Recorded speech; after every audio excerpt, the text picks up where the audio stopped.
പ്രത്യാശയുടെ തീർത്ഥാടകരായ നമുക്ക് മിശിഹ നൽകുന്ന പാപങ്ങൾ കഴുകുന്ന മാതൃക സ്വന്തമാക്കാം.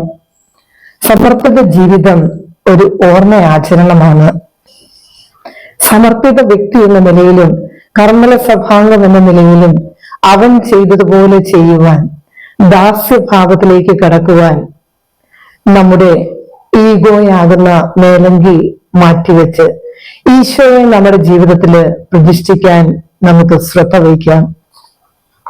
കല്ലറയിലേക്ക് ഓടിയ ഈശോ സ്നേഹിച്ചിരുന്ന ശിഷ്യൻ ആദ്യം കല്ലറയിലെത്തിയെങ്കിലും തന്റെ പിന്നിലായി കടന്നു വരുന്ന പത്രോസ് ശ്ലീഹായ്ക്ക് വേണ്ടി കാത്തു നിൽക്കുന്ന ഈശോ സ്നേഹിച്ച ശിഷ്യൻ, പിന്നിലായി പോയവർക്ക് വേണ്ടി കാത്തു നിൽക്കുവാനുള്ള ഒരു ക്ഷണമാണ് ഈ ഈസ്റ്റർ നമുക്ക് നൽകുന്നത്. പ്രത്യാശയുടെ സാക്ഷ്യം തേടി വരുന്നവർക്ക് പ്രതീക്ഷ പകരുവാൻ നമ്മുടെ വിളക്കുകളിൽ എണ്ണയുണ്ടാകണം. ഒരു 2 മൈൽ ദൂരം സഞ്ചരിക്കുവാൻ നമ്മുടെ മനസ്സുകളെ നമുക്ക് സജ്ജമാക്കാം.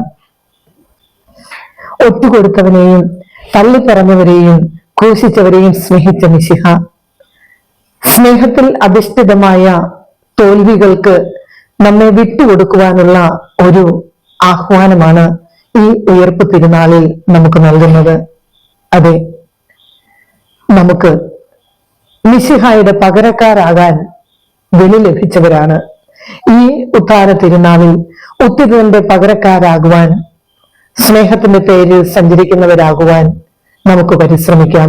അങ്ങനെ ഉത്തിതന് ഒരു പകരക്കാരനാകുവാൻ, അവൻ പോകേണ്ട ഇടങ്ങളിൽ പോകുവാൻ, പ്രത്യാശ പകരുവാൻ ഈ ഉയർപ്പ് തിരുനാൾ നമ്മെ ആഹ്വാനം ചെയ്യുകയാണ്. ഏവർക്കും ഉയർപ്പ് തിരുനാളിന്റെ മംഗളങ്ങൾ സ്നേഹപൂർവ്വം ആശംസിക്കുന്നു.